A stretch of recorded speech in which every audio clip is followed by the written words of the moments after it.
एक अच्छे परिवार में हुई है। उसका पति रोहन उसे बहुत प्यार करता है। घर में उसकी सास शांति और ननद मीनाक्षी भी है, जो सरिता के किसी काम में दखल अंदाजी नहीं करती। लेकिन फिर भी सरिता को ऐसा लगता है कि दुनिया की सबसे ज्यादा बेचारी बहू वही है और सबसे ज्यादा अत्याचार उसी पर हो रहा है। माँ जी, ये लीजिए आपकी चाय। अरे बहू, तूने इतनी ज्यादा चीनी क्यों डाल दी चाय में? हाय हाय माँ जी, मैंने तो उतनी ही मीठी बनाई है जितनी मीठी आपको पसंद है। माँ जी, आपको तो मेरे हाथ की चाय अच्छी ही नहीं लगती। जब देखो कुछ न कुछ कमी निकाल ही देती हो। अरे बहू, तू एक बात के पीछे ही पड़ जाती है। मैंने ऐसा कब कहा कि तू रोज चाय खराब बनाती है? सरिता अपने कमरे में चली जाती है और फोन उठाकर अपनी माँ से बात करती है। हेलो माँ, कैसी हो आप? क्या कर रही हो? मैं तो ठीक हूँ, पर तू बता, तेरा मूड कैसा है? तेरी आवाज से लग रहा है कि कुछ तो हुआ है तेरे ससुराल में। अरे क्या बताऊँ माँ, यहाँ तो हर समय मेरे साथ बहुत बुरा व्यवहार होता है। मैंने अपनी सास के लिए इतनी अच्छी चाय बनाई, लेकिन मेरी सास चाय पीते ही मुझे 4 बातें सुना दी। बेटी, तू इतनी छोटी छोटी बातों पर ध्यान ही क्यों देती हो? तुम्हारी सास ने कुछ बोल भी दिया तो क्या हो गया, वो बड़ी है ना तुझसे। माँ ने इतना समझाया, लेकिन इस बात का सरिता पर कोई असर नहीं हुआ। अपनी बेचारी बहू की छवि वो बदलना ही नहीं चाहती। अगली सुबह सब नाश्ते के टेबल पर बैठकर नाश्ता कर रहे थे, तभी सरिता ने अपने पति से कहा, सुनिए जी, मुझे ना आज बाजार से कुछ सामान लेकर आना है। आज आप ऑफिस से आने के बाद मुझे लेकर चलना ना। भाभी, मुझे भी कुछ किताबें खरीदनी है। आप दोनों जा ही रहे हो तो मेरी किताबें भी ले आना। लो, अभी तो बात ही की है बाजार जाने की, तो एक फरमाइश आ गई। माँ जी, आप भी बता दो कुछ, और हाँ, मोहल्ले वालों से भी बोल दो अगर वो कुछ मंगवाना चाहती हो तो। बेचारी मीनाक्षी अपना सा मुंह लेकर रह गई। ये सब देखकर रोहन से चुप नहीं रह गया और वो गुस्से में बोला, सरिता, क्या हो गया है तुम्हें? मीनाक्षी ने तो सिर्फ किताबों के लिए बोला है। तुम्हें मीनाक्षी से इस तरह से बात नहीं करनी चाहिए। माफी मांगो उससे अभी। क्या? मैं माफी मांगू? दिन भर आपके घर के काम करूं मैं, आपकी और आपके घर वालों की बातें सुनूं मैं, और अब माफी भी मैं मांगू? ऐसा कभी नहीं हो सकता। ये बोलकर सरिता वहां से चली जाती है। एक दिन उनकी पड़ोसन घर आती है। अरे सरिता, क्या कर रही है? और क्या करूंगी भाभी जी, बस घर का काम ही कर रही हूँ। आप बताओ कैसे आना हुआ? अरे मैं तो तुम्हारा हालचाल पूछने आई थी, लेकिन तुम तो बिजी लग रही हो। कोई बात नहीं, मैं बाद में आ जाऊंगी। और क्या करूँ भाभी जी, जब से शादी होकर आई हूँ ना, बस काम ही कर रही हूँ, और इस घर में ना कोई मेरी कदर नहीं करता। पति है जो बस घर से ऑफिस, ऑफिस से घर।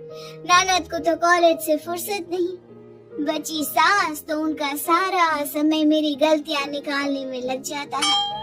अरे ये क्या कह रही हो सरिता? तुम्हारी सास तो पूरे मोहल्ले में तुम्हारी तारीफ करती फिरती है कि तुम बहुत अच्छी हो, पूरा घर तुम्ही ने संभाल रखा है। हाँ तो क्या हुआ, इसमें गलत क्या कहती है? सच्ची तो कहती है।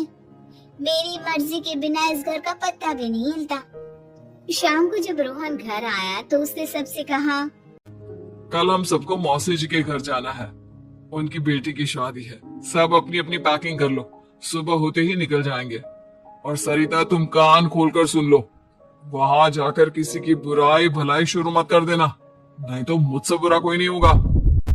हाय हाय जी, आप तो ऐसे कह रहे हो जैसे मैं सुबह शाम सबकी बुराई करती फिरती हूँ।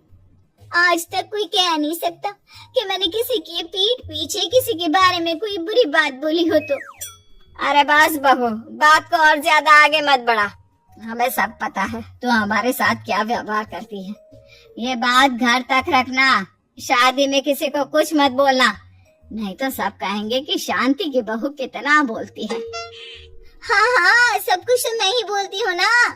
आप लोग तो हर समय फूलों की बारिश करते रहते हो मेरे ऊपर। सारी गलती मेरी है जो मैं इस घर में आई, सबका कितना ध्यान रखती हूँ, लेकिन फिर भी मेरी तो आप लोगों की नजर में कोई कदर ही नहीं है। अगली सुबह सब लोग मौसी जी के घर पर चले जाते हैं। वहाँ पर शादी का माहौल होता है, सब जगह चहल पहल होती है, बहुत सारे मेहमान आए हैं। सरिता को वहाँ बहुत अच्छा लग रहा है। वो अपने मन में सोचती है, यहाँ कितना अच्छा लग रहा है, कितनी रौनक है। मैं यहाँ किसी से ज्यादा बात नहीं करूंगी। अगर मेरे मुंह से कुछ ऐसा वैसा निकल गया तो रोहन जी तो मुझसे गुस्सा हो जाएंगी। सरिता ये सब सोच ही रही थी कि वहाँ रोहन की कजिन साक्षी आ गई और सरिता से बोली, आप सरिता भाभी हो ना? जितना आपके बारे में सुना था, आप तो उससे भी ज्यादा सुंदर हो। हाँ वो तो है, मेरी सुंदरता की तारीफ सब करते हैं। मेरे मायके में तो सब यही बोलते हैं कि रोहन जी की किस्मत बहुत अच्छी है जिन्हें मैं मिली। लेकिन आप कौन है? मैंने आपको पहचाना नहीं। मैं रोहन भैया की कजिन हूँ। आपकी शादी पर नहीं आ पाई थी ना, इसलिए आप मुझसे मिले नहीं कभी। शांति मौसी और मीनाक्षी आपकी बहुत तारीफ करते हैं। क्या कहा तुमने?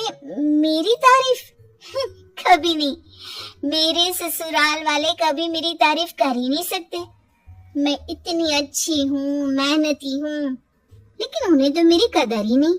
सारा दिन घर का काम करती हूँ, फिर भी मेरी सास ना मुझे सुनाती रहती है, और पति भी मेरी सास की साइड लेते हैं। ना कभी बाहर ले जाते हैं, ना कहीं घुमाने। अगर घुमाने के लिए कभी बोल भी देना तो उनकी बहन बीच में आ जाती है। मैं कैसे रह रही हूँ उस घर में, ये मैं ही जानती हूँ। सरिता की ये बातें सुनकर साक्षी को बड़ी हैरानी हुई। अब वो हर किसी के सामने अपनी बढ़ाई और ससुराल वालों की बुराई करने लगी। रोहन और शांति को सरिता पर बहुत गुस्सा आया, लेकिन वो चुप रहे। अगले दिन जब वो अपने घर पर आए, सरिता, तुमने क्यों सबके सामने मेरी इज्जत का तमाशा बनाया?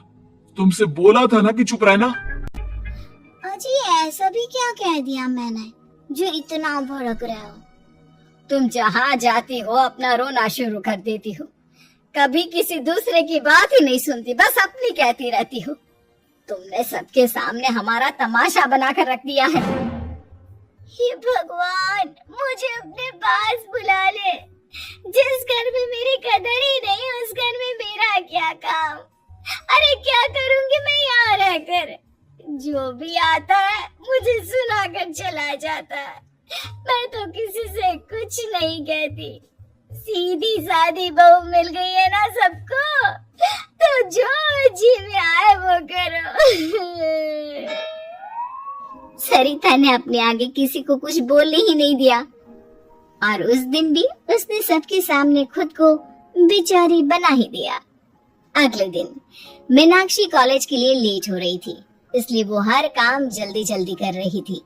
अपना नाश्ता लेने किचन में गई और पतीली में रखे गरम दूध को गिलास में डालने लगी। दूध का पतीला उसके हाथ से छूट गया और गरम गरम दूध उसके हाथ पर गिर गया। ओए माँ, हाय मेरा हाथ, माँ मेरा हाथ जल गया। मीनाक्षी की आवाज सुनकर सरिता दौड़ती हुई आई। ये क्या किया तुमने? तुम्हें नाश्ता चाहिए था तो मुझसे बोल देती, मैं क्या मना करती थी? अब पता नहीं कितने दिन की मुसीबत पाल ली तुमने। सरिता मीनाक्षी को उसके कमरे में ले गई और उसका बहुत ख्याल रखा। उसका इस तरह से ख्याल रखना शांति और रोहन को थोड़ा अजीब लगा।